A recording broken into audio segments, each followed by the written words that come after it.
Il est très important de rappeler ce qu'est la définition d'une église.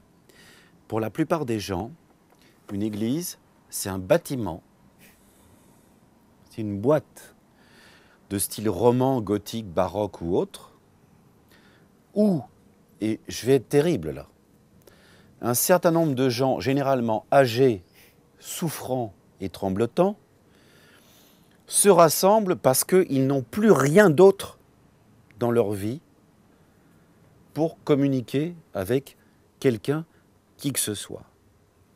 Le terme exact d'église, ecclésia en grec, c'est communauté.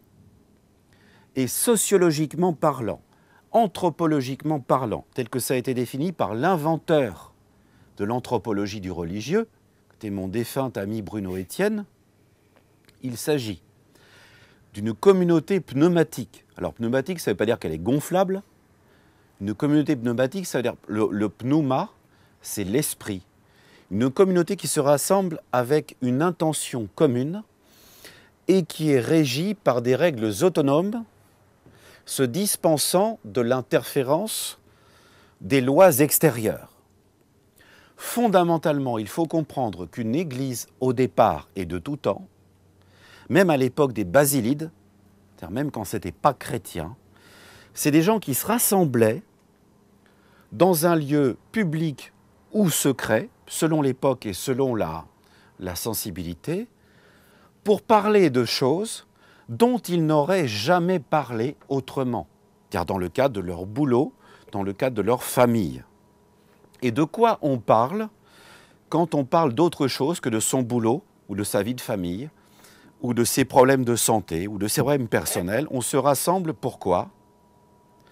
Pour parler de ce qui nous fait peur, ou de ce qu'on ne sait pas. Et le rôle propre du forum et de son basilide, c'est de rassembler des gens qui se posent des questions fondamentales sur la vie et sur la mort, sans forcément qu'aucun d'entre eux n'ait une réponse toute faite.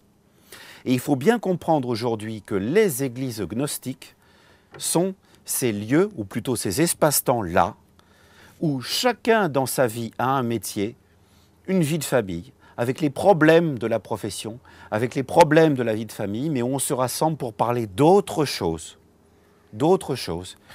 pour se soulager et se libérer.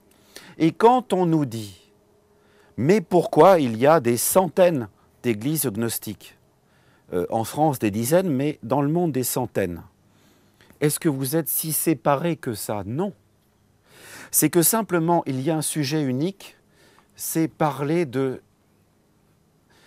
l'indicible, parler de ce qui nous fait peur, parler du sens, parler de tout ce qui n'est pas la contingence. On se rassemble et il y a du rituel qui nous permet de canaliser les questions et les réponses uniques et individuelles. Pourquoi est-ce que les églises gnostiques sont multiples? Eh bien parce que chacune va mettre un accent particulier sur un aspect de la méthodologie ou sur un aspect du questionnement.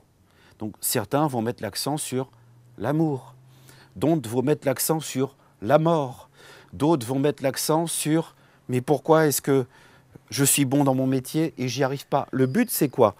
C'est d'arriver à expurger, par une forme de thérapie collective, il faut le dire, pourquoi est-ce qu'on n'y arrive pas ou pourquoi est-ce qu'on ne comprend pas.